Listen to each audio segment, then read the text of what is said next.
Gracias por continuar junto a nosotros en la primera emisión de Informa TVX. Estamos en su espacio de entrevista y como le anticipé, ya están conmigo Bernardo Belloso de Cripdes y Ana Dubón de la Coordinadora de Comunidades Rurales, y el tema que vamos a desarrollar en esta oportunidad es la prohibición de la explotación minera. Bernardo, qué gusto volver a encontrarnos. A ti.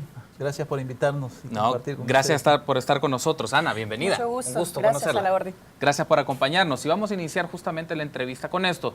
Diversas organizaciones que están en la promoción o están en contra de la explotación minera realizaron este día una actividad de posicionamiento y quiero pedir la producción de que nos pueda proyectar unas fotografías de la actividad que se realizó este día y que nos comente un poco. Bernardo, ¿qué fue la actividad que realizaron diversas organizaciones esta mañana? Bueno, primeramente decirte que fue una actividad que se hizo de carácter urgente, diríamos, sí, en donde la población sigue pensando y está bastante preocupada por los procesos de exploraciones que se han dado en este país y más que todo también preocupados por la falta de información de parte del CIADI sobre el proceso de las demandas que se está ventilando dentro del CIADI. Entonces la actividad del día de hoy era prácticamente sentarnos frente al Banco Mundial para poder exigir y demandar a que haga una intervención en el CIADI para que haga el pronunciamiento públicamente sobre la resolución última que se ha dado. Una resolución que prácticamente nadie la conoce, sin embargo hay especulaciones, pero nadie conoce el contenido de esa resolución y hasta esta fecha ya debería estar, diríamos, ya las partes deberían de tener conocimiento sobre esa resolución. Entonces consideramos oportuno hacer esta actividad para poder hacer esa denuncia, pero también hacer un acto de presencia precisamente frente al Banco Mundial para solidarizarnos con la población de los pueblos de Filipinas, una población que está siendo asediada por la empresa OceanaGold, que es la que tiene demandada junto a Pacific Rim a nuestro estado, al estado salvadoreño, y que está generando, diríamos, grandes conflictividades en Filipinas. Entonces, esta acción de solidaridad, por supuesto, se ha hecho a nivel mundial, en donde en otros países, en Europa, Estados Unidos, Canadá, y por supuesto en Filipinas, se han reunido las organizaciones sociales para exigir el respeto a los derechos humanos. Hay un comunicado que las organizaciones involucradas han presentado, Ana. Estamos hablando de ADES, Cripdes, la UCA y Cáritas El Salvador, que aparecen como de las organizaciones que firman este comunicado. ¿Nos podría comentar en términos muy puntuales en qué consiste este comunicado y el posicionamiento ante la opinión pública de este texto? Claro. Bueno, cabe destacar que nosotros como organizaciones sociales no es primera vez que nos acercamos a las oficinas del Banco Mundial. Ya con estas serían pues ya como más de 10 veces que nos vamos acercando porque tenemos una firme resistencia contra los procesos de extracción minera en nuestro país.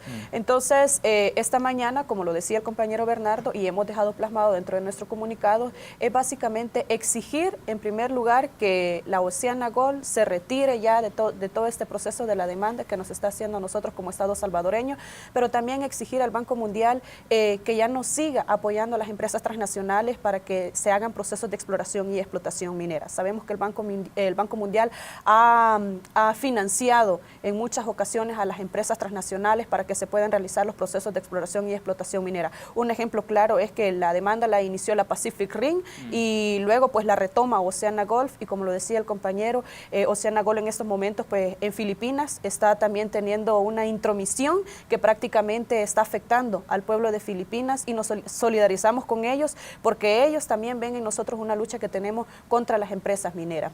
Y por otra parte, pues estamos también queremos destacar que este evento también se está realizando en las oficinas de Washington DC en Estados Unidos, que es donde están pues el CIADI y donde exigimos la pronta ya resolución de lo que es la demanda.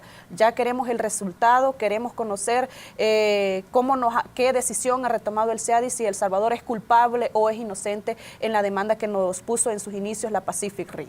Ya hace algunas semanas el abogado defensor del Estado salvadoreño, el litigante ante el CIADI, mencionaba que finales de septiembre e inicios de este mes de octubre resultaban claves para tener una resolución, Fernando, pero esto se ha dilatado mucho, ha llevado mucho tiempo, a pesar del proceso jurídico, el conocimiento de las partes de una resolución que en principio ya está tomada esta decisión, pero no se ha divulgado a nivel de medios de comunicación. ¿Por qué la relevancia de que este resultado, esta decisión del CIADI se conozca ya, Bernardo?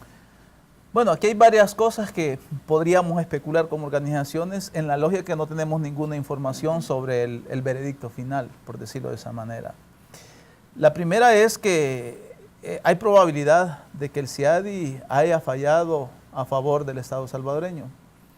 De ser eso, en algún momento la empresa Pacific Oceanagol puede apelar a esa resolución y emitir, diríamos, una nueva ratificación de esa decisión, o lo otro es que pueda, en este caso, solicitarle al CIADI que retrase la publicación de la resolución para poder en algún momento establecer, diríamos, procesos de negociaciones, puede hacer con el Estado, con el gobierno, pero también pueda hacer todo un proceso de lobby las empresas mineras con la empresa privada, con partidos políticos, para dos cosas. La primera es para garantizar la explotación minera que ellos quieren aquí en El Salvador, y otra, pues no sabemos realmente cuáles son los puntos negociables que en este caso la empresa está queriendo solicitar. Digo esto porque, bueno, hemos tenido aquí en conferencia de prensa a la presidenta de la Pacific Rim. Los personeros o empleados de la Pacific Rim andan gestionando con funcionarios públicos para hacer no sabemos qué. La empresa o la Fundación El Dorado, que está específicamente allá en Cabañas, en San Francisco El Dorado, está ahí supuestamente desarrollando, entre comillas, obras sociales. O sea que tienen algún as bajo la manga, en este caso las empresas, dada la posible resolución en donde el CIADI falla a favor del Estado salvadoreño. Eso significa de que hay probabilidad que la misma empresa le haya pedido al CIADI. Esperémonos, no hagan público todavía eso, porque debería de estar desde septiembre del año pasado y no tenemos eso. Entonces, eso pues nos induce a que podamos nosotros especular y podernos ir preparando ante cualquier eventualidad o amenaza que puedan ejercer las empresas aquí en el país. Hay un punto interesante que menciona Bernardo, y me gustaría tener su apreciación también de esto, Ana, es si bien el tema de este proceso judicial, de este laudo que es a nivel arbitral que se lleva en esta instancia privada del CIADI, del Banco Mundial, lo interesante es que las actividades alrededor de los actores vinculados al sistema de la minería se han mantenido en la zona paracentral de manera como satélites, ante la expectativa de lo que esto puede generar, la suspensión, pero han estado moviéndose y ejerciendo lobby, como mencionaba Bernardo, a nivel político, pero también su posicionamiento en las comunidades. Creo que es importante hacer la mención porque si bien puso en suspenso este tema del laudo a nivel judicial, pero las actividades de las empresas han estado siempre involucradas en los territorios. Sí, primeramente queríamos destacar algo. Ya este pasado 7 de julio de este año se cumplieron 7 años de que la empresa nos demandó, de que la empresa Pacific Rim, desde que estamos demandando ante el CIADI. Hay que reconocer de que en primera instancia se decía que año con año dicen que va a haber una resolución, año con año nos han venido mintiendo, nos han venido engañando, diciéndonos que vamos a conocer. Y cada año ha aumentado el costo de la demanda que exige en este caso ahora Oceanagol, ¿verdad? En un momento eran 77 millones de dólares y ahora pues estamos más de 250 millones de dólares por los que estamos siendo demandados. Y bien importante lo que mencionabas, porque en realidad las empresas, por ejemplo, en el caso de la Pacific Rim, con el nombre Pacific Rim no están colocados en el departamento de Cabañas, sino que están ahora con el nombre de Fundación El Dorado. Y esto que ha implicado que la misma tensión, hay un ambiente tétrico dentro del departamento de Cabañas, en que si la resolución, por ejemplo, sale a favor de la empresa, de la Oceanagol, entonces prácticamente se vendría un desastre territorial para lo que es el departamento de Cabañas, porque recordémonos de que es en Cabañas donde han iniciado ya procesos de exploración, es el departamento de Cabañas donde las empresas se han podido sumergir más. Ahora, en el caso de Chalatenango difiere un poco porque la resistencia que se ha hecho en el departamento, pero también el hecho de que las empresas no encuentren como el suficiente mineral para iniciar los procesos de exploración, los ha llevado pues a mantenerse un poquito solamente a la expectativa. Pero también estamos conscientes de que si se hace un proceso de exploración en el departamento de Cabañas o de explotación, lógicamente nos va a afectar directamente a nosotros como departamentos que estamos más apegados. Y esperaríamos nosotros que en el caso de la resolución en esta ocasión sí se dé. ¿Por qué? Primero porque, como lo mencionabas en un inicio, Luis Parada, que está dentro del proceso de la abogacía en el caso del Estado salvadoreño, él mencionó de que se esperaba la resolución a finales de agosto, luego septiembre, hoy nos vamos para octubre y así sucesivamente. Según lo que decía pues Luis Parada, es que ya hay un laudo, ¿verdad? O sea, ya hay una resolución, pero que esta resolución está en inglés y que supuestamente pues iba a ser traducida al español. Esta es información que, como lo repito, lo ha dado Luis Parada, ¿verdad? Claro. Entonces, ahora, si la resolución ya está, entonces, ¿por qué no la conoce el Estado salvadoreño? El hecho que esté en inglés no significa que no tengamos derecho a conocer cuál es la resolución que en este caso el CIADI ha emitido y, por supuesto, para conocer también nosotros como organizaciones sociales y como salvadoreños y salvadoreñas qué viene ahora, ¿verdad?, para el pueblo. Ahora bien, estamos cerca de llegar a la pausa en este primer bloque de la entrevista, pero hay algo que me llama la atención y que me gustaría que desarrollemos un poco, Bernardo. En el comunicado de las organizaciones que presentaron este día, y ustedes lo mencionaron, simultáneamente estas expresiones sociales de protesta se hacen en Washington, Toronto, Melbourne y Filipinas. Y me gustaría que hablemos un poco de esta red a nivel ambiental que genera y organiza personas contra la minería. Esto es importante porque son una expresión global de manifestaciones y de lucha contra actividades que son perniciosas y que son perjudiciales para la vida de las personas en diversos lugares del mundo. Sí. Bueno, esas pusimos en el comunicado, pero en realidad se unió más poblaciones a hacer este tipo de denuncia.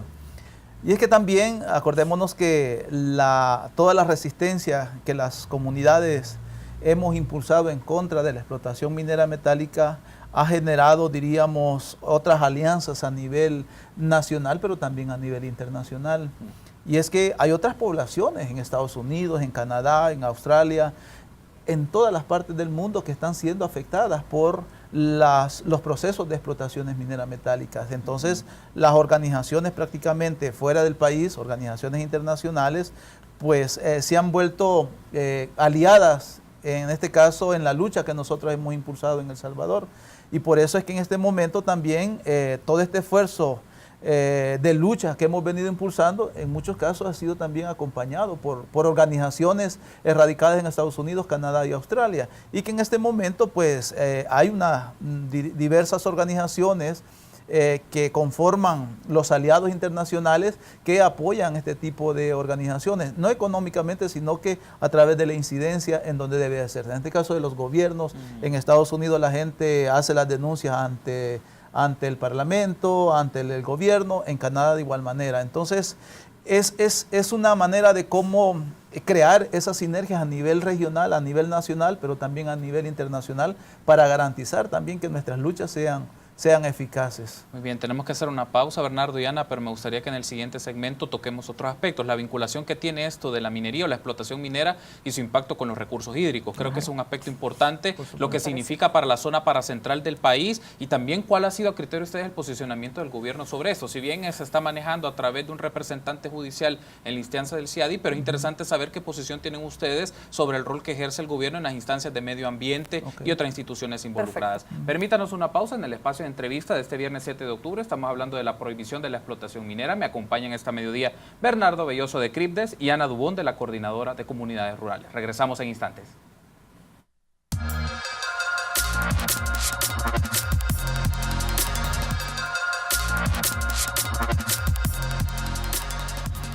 Gracias por su preferencia. Continuamos en el espacio de entrevista de Informa TVX. En este viernes 7 de octubre me acompaña Bernardo Belloso de CRIPDES y Ana Dubón de la Coordinadora de Comunidades Rurales, y el tema que estamos abordando en esta oportunidad es la prohibición de la explotación minera. Quiero aprovechar entonces para que destaquemos un tema que hablábamos en este espacio antes de entrar al aire, Ana, el tema de la lectura que hay que hacer también a nivel regional. En otros países, el vínculo fronterizo, particularmente con Guatemala y la explotación minera, ¿qué implicaciones tiene para la franja paracentral de nuestro país? Hay que hacer también esta lectura, que si bien en El Salvador hay una lucha y también hay una búsqueda de organizaciones para totalmente eliminar las prácticas de explotación minera, pero en otros lugares, en el caso de Guatemala, también esto tiene implicaciones para nuestro país. Coméntenos un poco sobre eso. Sí, cabe destacar algo bien importante, y es que el tema de minería metálica en nuestro país se limita a hablar solamente de Cabañas, de Chalatenango, de Metapán, pero en realidad el tema de minería metálica, sus consecuencias ante cualquier proceso de exploración o explotación minera afectaría a todo el país y a sus alrededores. Sabemos que nosotros, por ejemplo, tenemos una cuenca hídrica que es el río Lempa, y que para iniciar un proceso de exploración o de explotación se necesita del agua del EMPA. Entonces, y como es un hilo que conecta prácticamente al país, entonces sabemos perfectamente que nos dañaría a todos los departamentos de nuestro territorio. Solo para poner un ejemplo, y lo conversábamos previo a la entrevista, que justo en el departamento de Chalatenango hay una comunidad que se llama Zamora y Pañanalapa, que pertenecen al municipio de Nueva Concepción. En estos lugares se inició un proceso se quiso iniciar un proceso de exploración por una empresa minera, pero hubo resistencia y la gente pues no lo permitió, y ahora que estamos demandados pues hay un cese, ¿verdad? Pero ahí hay un permiso ya sobre el proceso de exploración y explotación minera. En esta zona de Nueva Concepción hay una cuenca acuífera ahí en el municipio de Nueva Concepción que alimenta, por ejemplo, el agua de Anda. Entonces, ¿y quiénes consumen agua de Anda? Los de Chalatenango casi no, porque nosotros pues por uno u otro la naturaleza nos dota de pozos, de riachuelos, pero en el caso de la zona central, por ejemplo, para Central del Salvador, estamos hablando de todos los de los de San Salvador, sí. Esa gente se alimenta básicamente del agua que proviene y tramita Anda, ¿verdad? Entonces, y esa agua viene justamente de Nueva Concepción. Ahora pongámonos a pensar, si viene un proceso de explotación minera, ¿a dónde va a ir a parar la contaminación?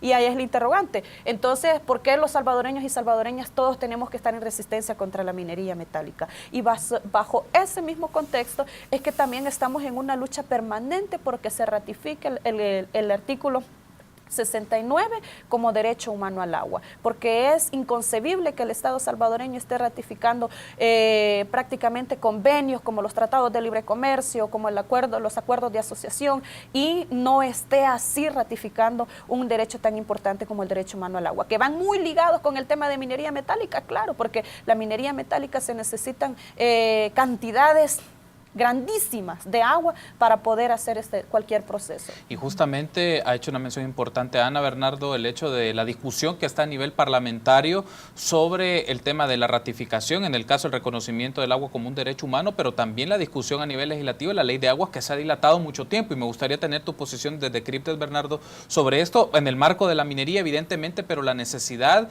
de un reconocimiento del agua como derecho humano y una discusión también muy clara en una ley de aguas que favorezca a la ciudadanía, evidentemente. Sí, mira, el tema agua es esencial en esta discusión. Bueno, es la parte central, porque en una nación sin agua no va a funcionar. Y son de los principales riesgos que tenemos con el tema de explotación minera y otros proyectos que impactan gravemente en la contaminación al recurso hídrico. Recordémonos que en este caso El Salvador o en Centroamérica tenemos una cuenca hídrica compartida entre Guatemala, Honduras y El Salvador, y por supuesto de esa recarga hídrica es más aprovechada por El Salvador, porque todo viene hacia abajo, hacia el sur. Y si revisamos toda la franja norte de nuestro país, es en donde nacen todos los ríos, el río Grande, el río Zumpul, el río Lempa, el río Torola. Todos los ríos prácticamente nacen en las zonas altas de nuestro país, que significa que es ahí donde están los principales distritos mineros de las empresas mineras, valga la redundancia. Alrededor de 12 empresas han hecho exploraciones en toda la zona norte de nuestro país. Y los principales ríos que van a ser asediados por las empresas mineras es el Zumpul, el río Grande, el río Zumpul, el río Lempa, todos los ríos. Entonces, ¿qué significa?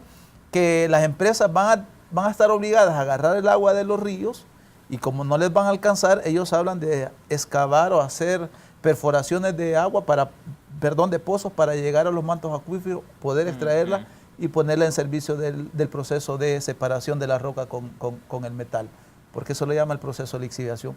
Posteriormente, todos esos desechos van a echarse a los principales ríos también, que allá va a venir agua contaminada con el cianuro que va a ser utilizado en todos los procesos de explotación, pero recordémonos que también en todo ese proceso de excavaciones se saca toda la roca de su estado natural, se pone la intemperie demolida y todo eso, y ya empiezan a generar otros problemas de contaminación por los metales que salen de todo lo que hay en el subsuelo.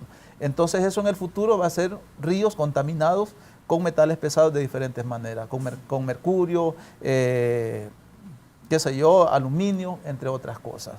Pero también tenemos un problema o la amenaza de la explotación minera en países vecinos. En este caso Guatemala. Bueno, Guatemala hay un proyecto que ha sido, diríamos, muy discutido en estos últimos años, que es el proyecto Cerro Blanco, en el cual ha habido una cierta denuncia por organizaciones sociales sobre la implementación de ese proyecto, porque estaría afectando gravemente también la recarga hídrica, particularmente el agua de Huija. Ese proyecto ahí está parado. Sin embargo, está en disposición de ser explotado, ¿no? Hay unos problemas ahí técnicos que no supieron en este caso expresarlo, pero que allí están. Pero también si nos vamos a toda la franja de Honduras, hay alrededor de, ¿qué? 30, 40 proyectos mineros que están identificados y que también van a estar siendo utilizados por agua de ríos que van a caer sobre el Sumpur. Entonces al final toda la población va a ser contaminada por los proyectos mineros. Hay que trabajar eso, por supuesto. En Guatemala y Honduras son países que los gobiernos son promineros.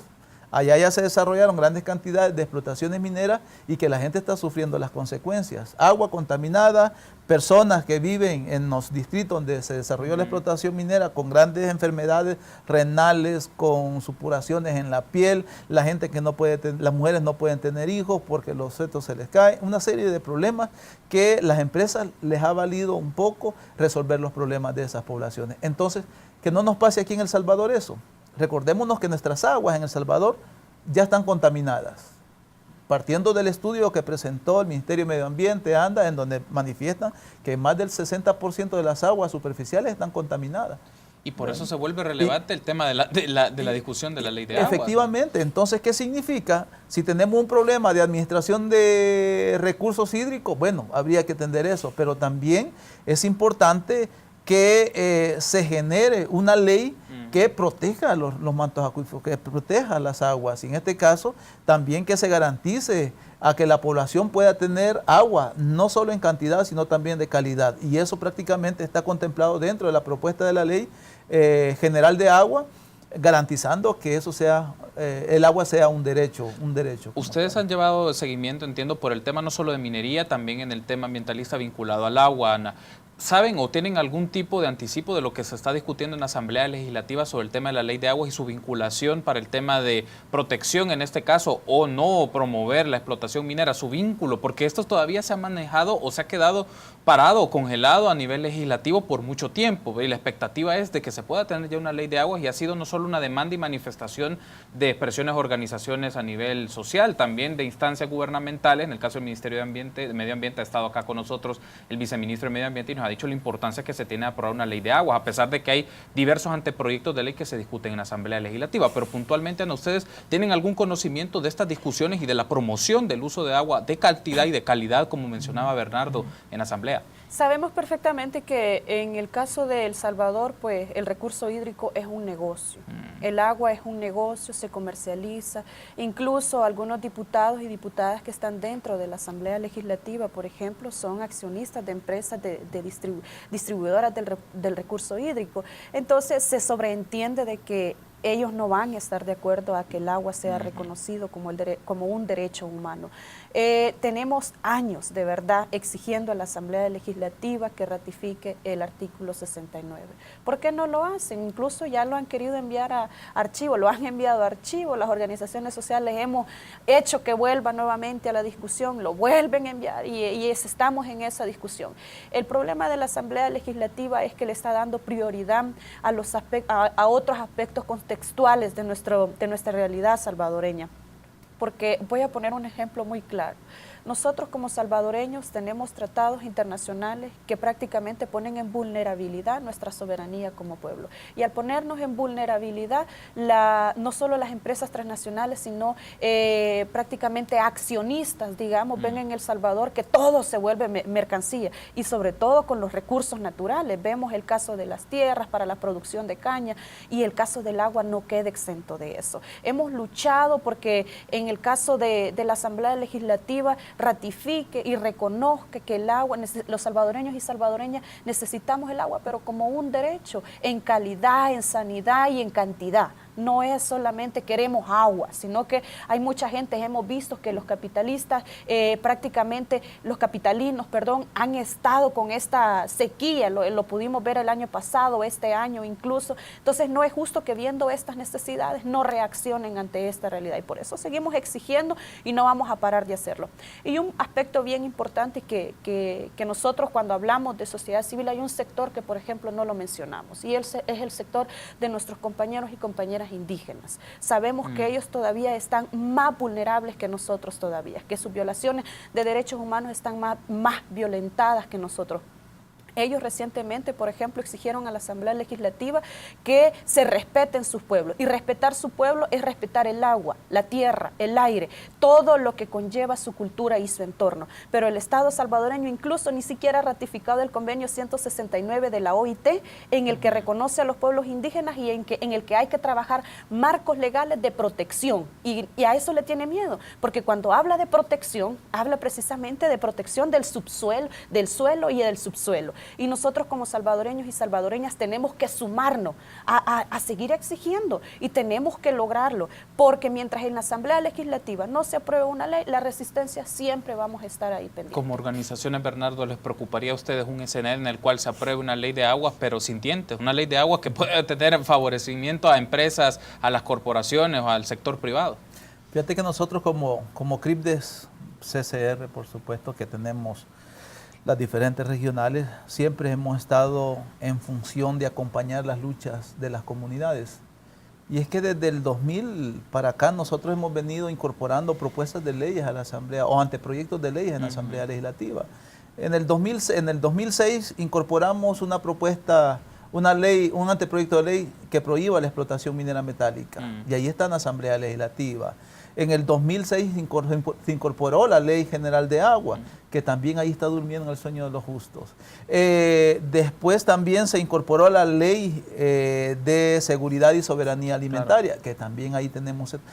Hemos incorporado también la Ley de Prohibición de Agrotóxicos, porque también poblaciones están siendo afectadas por el uso excesivo de los agrotóxicos, y particularmente afectadas por los ingenios en la producción de la caña. Ahí está discutiéndose, ahí está todavía en la Asamblea Legislativa. Entonces, que la gente, los diputados y diputadas, que no nos estén diciendo que la población no presenta propuestas. ¿Cómo no? Ahí están. Si el problema es que no les interesa, no se vuelve un interés social, sino que se vuelve un interés, diríamos, político muchas veces y económico. Porque ahí estamos claros, hemos hecho hasta lo imposible por querer sentarnos con las diferentes fracciones partidarias, el FMLN, GANA, PDC, PCN, todas estas. Si la única fracción ahí que nos ha escuchado ha sido el FMLN y un poquito GANA. Pero mientras las otras fracciones hemos tenido ausencia de discusión sobre esto. Lejos de eso, lo que hacen mejor criticarnos. Entonces, como CRIPDES estamos en toda esa disposición de seguir luchando y garantizar a que estos instrumentos jurídicos que están ahí en la Asamblea Legislativa se aprueben lo más pronto posible. Y por eso decimos, es importante seguir movilizándose, seguir haciendo concentraciones ante la Asamblea Legislativa para pedirle a estos diputados que no sean, y diputadas que no sean irresponsables con su pueblo. Se hacen llamar las madres y los padres de las patrias, pero son irresponsables. Todos ellos deberían estar denunciados en la Procuraduría para la Defensa de los Derechos Humanos. ¿Verdad? Entonces, que sean responsables con su pueblo y que verdaderamente se aprueben instrumentos jurídicos que garantice el respeto particularmente a toda la población y no a un determinado grupo. Entonces, en esa lucha estamos, vamos a seguir hasta garantizar a que estas leyes sean aprobadas lo más pronto posible. Perfecto. Bernardo, un gusto, gracias por haber estado con nosotros. Ana, mucho gusto, gracias por habernos acompañado. Estuvieron con nosotros Bernardo Belloso de CRIPDES y Ana Dubón de la Coordinadora de Comunidades Rurales, y hablamos de la prohibición de la explotación minera, pero también hablamos un poco del tema de agua. Permítanos una pausa, continuamos con más información nacional en la primera emisión de Infórmate BX.